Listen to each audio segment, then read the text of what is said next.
Does it feel to be the leader of a revolution? Really awkward, to be very honest, for a person who's an introvert. It feels really awkward, but I'm getting used to the people. I'm getting used to having multiple conversations with the people in a single day. Yeah. So overnight, this has become India's most important protest movement since years. How does it feel? I think yes, the movement has been a big success because in last many years we haven't seen this kind of huge protest or a movement in India for a really long time, and I'm really grateful for the to the people who have made this possible.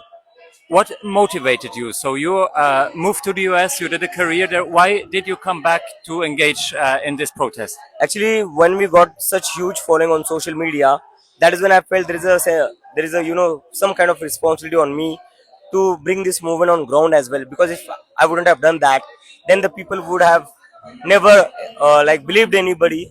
So for that, I had to make sure that I need to make you know to create something meaningful out of it. You gave this movement the name Cockroach. So did you feel also as a cockroach when you were younger? Yeah, of course, because the system doesn't listen to us. The government doesn't listen to us. The quality of life not good. The authorities, the government doesn't listen. They don't value. There is no basic dignity of life, and that is why I think the word cockroach came from.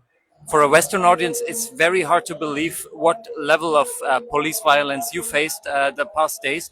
Can you just explain what did happen to your movement and why was the Delhi police so brutal in your case? It was really brutal. I don't understand why the police did something, but they definitely did on the orders of the government. They cracked the heads of a 12-year-old girl, and it was done by the male police officers. They even tore the clothes of the girls and beat them up. The Delhi police was really cruel, and that is something cannot be forgotten or forgiven. So, what should the government do against this?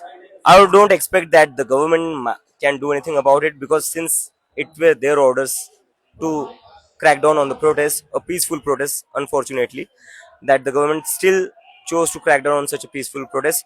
But we are going to drag every single police officer who was involved in such brutality to the court.